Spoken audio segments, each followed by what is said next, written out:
Nessas casas prisionais? O que eu tenho dito, tenho sustentado, e foi muito pertinente essa pergunta, sustentei agora inclusive num artigo, é que nós não podemos simplesmente abrir vagas. Se nós não reduzirmos os índices de criminalidade no Brasil, nós vamos abrir vagas que serão sempre antes. Se a criminalidade continuar crescendo no volume, na expressão, na dimensão que ela tem crescido nos últimos anos, graças a políticas públicas equivocadas no enfrentamento do problema, esse déficit educacional, graças ao déficit de inclusão social, graças ao déficit do aparato policial, se isto continuar, as vagas serão abertas e logo estarão preenchidas e logo estarão faltando vagas, que a criminalidade tende a avançar neste cenário. Então, o que nós precisamos é, evidentemente, urgentemente abrir as vagas. Nós precisamos urgentemente conceder um tratamento humanitário aos condenados, mas nós olhar para o outro lado do problema, de redução dos índices de criminalidade, especialmente a criminalidade violenta.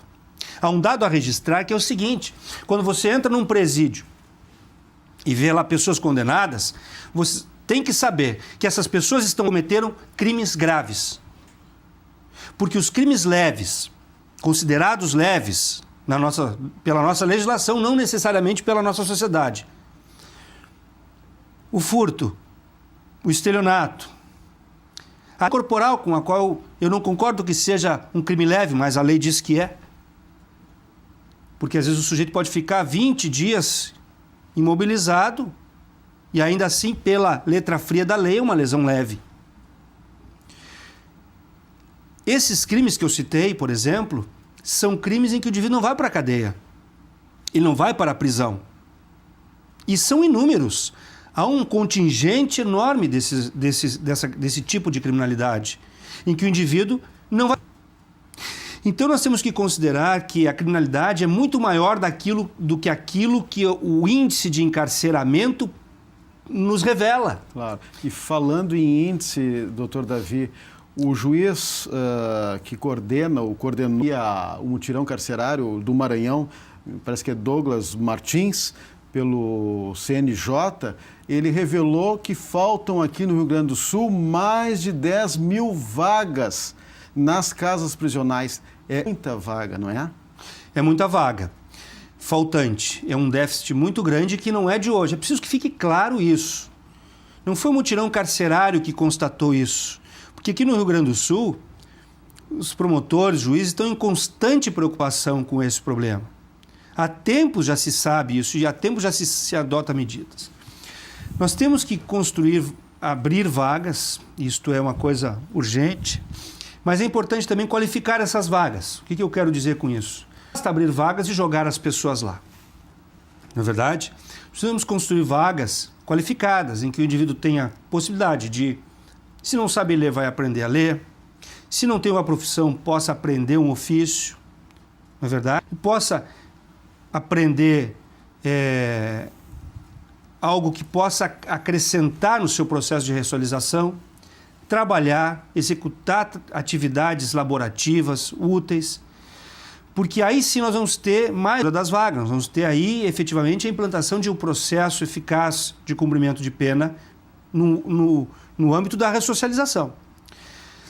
E eu digo mais, eu digo que essas vagas não podem ser concentradas.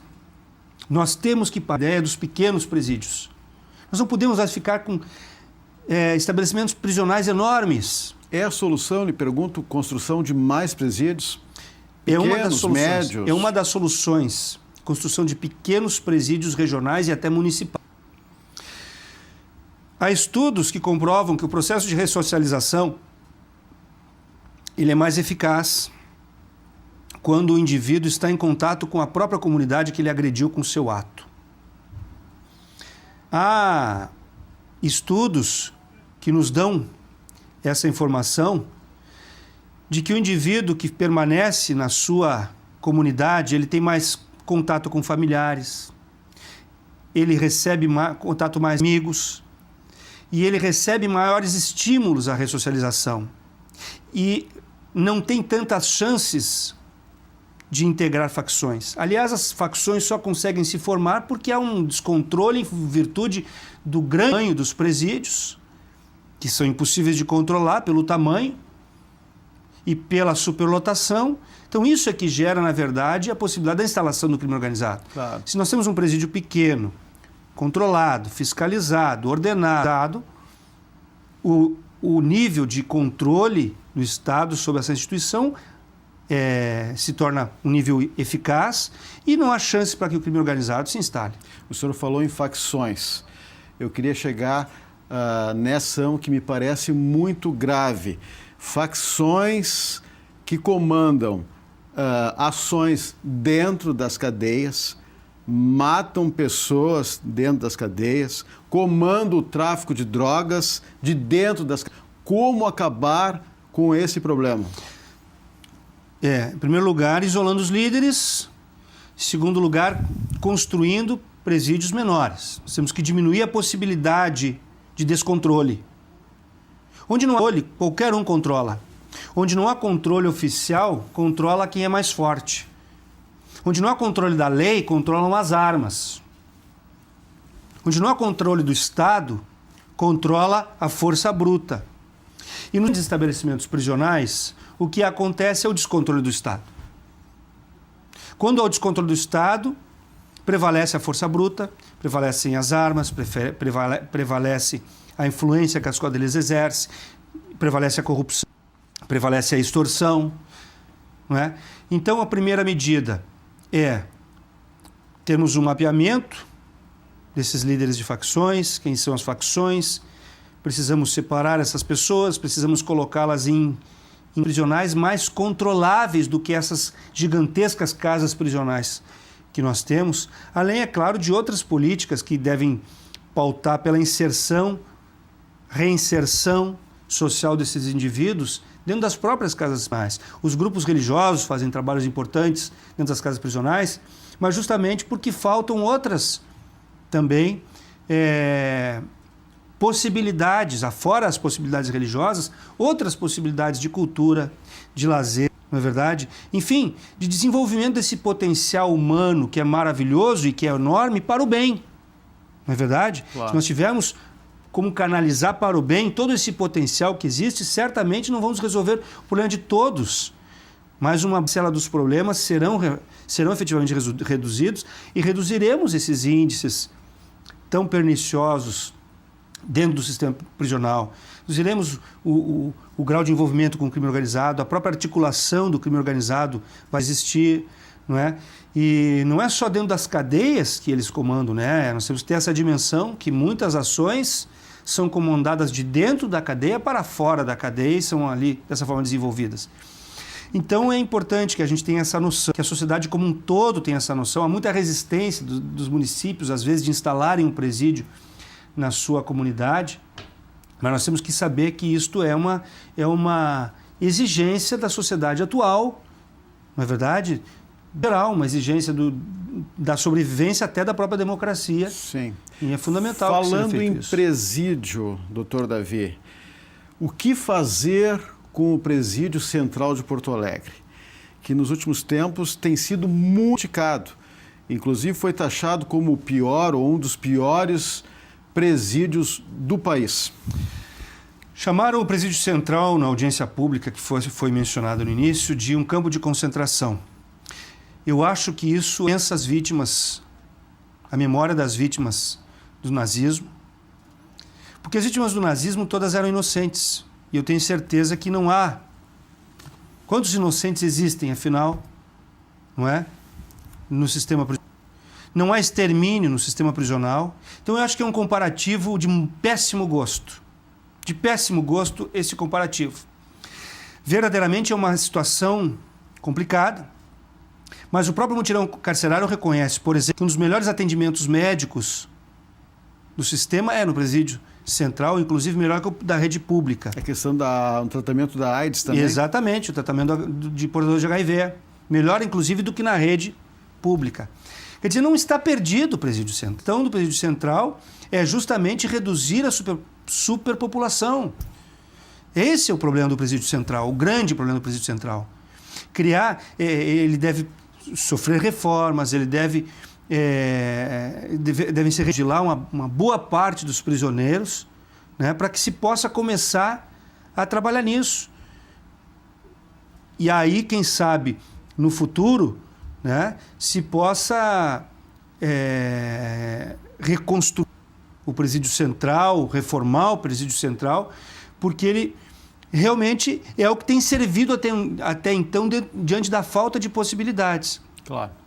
O senhor ainda tem 2 minutinhos para o seu recado final. O senhor que está trabalhando intensamente nesse mutirão carcerário aqui no Rio Grande do Sul. Bom, o mutirão carcerário foi feito pelo Ministério, com uma participação muito importante do público, porque nós recebemos milhares de processos para reexame e nós, em muitos desses processos, verificamos algumas irregularidades. Não verificamos aqui, por exemplo, na Paraíba, do indivíduo já com 4 anos com a pena extinta e que continuava preso. No Rio Grande do Sul não existe isso. Mas algumas irregularidades pontuais foram detectadas pelo Ministério Público. O Ministério Público requereu benefícios, independentemente de qualquer provocação, ou seja, o Ministério Público saiu justamente para resguardar direitos nos processos de execução criminal. E foi muito efetiva a participação do Ministério Público. Evidentemente, nós trabalhamos sempre olhando as duas pontas, os dois lados do problema dos direitos humanos. O lado, evidentemente, do prisioneiro, mas também o lado da sociedade, também deve ter seus direitos de segurança preservados. Então, nós não compactuamos com nenhum tipo de decisão ilegal no sentido de soltar, certo? E isso é importante que fique registrado, porque o papel do Ministério Público foi no sentido de contribuir para o mutirão, mas com uma visão de legalidade, de oficialidade e de resolver os problemas dentro da legalidade. E, nesse sentido, eu acredito que os promotores, as promotoras de justiça que param do trabalho tiveram uma participação fundamental, certo? Para poder contribuir com essa iniciativa do Conselho Nacional de Justiça, que foi uma iniciativa, repito, importante. Toda vez que nós olharmos, lançaram um olhar aqui para o nosso sistema prisional, é algo importante. Acredito que o CNJ aqui com boas perspectivas de trabalho, né? E acho que nós podemos, o Ministério Público pode contribuir para isso de alguma maneira. Ok. Promotor Davi Medina da Silva, mais uma vez, obrigado pela sua participação. O senhor que coordena o Centro de Apoio Operacional Criminal do Ministério Público Gaúcho. Mais uma vez, muito obrigado. Se você tem críticas, sugestões, mande um e-mail. Mande um e-mail para conhecendo-mp@mp.rs.gov.br. Nós vamos ficar por aqui. Na próxima semana voltaremos com mais um assunto de interesse da sociedade no Conhecendo o Ministério Público. Até lá!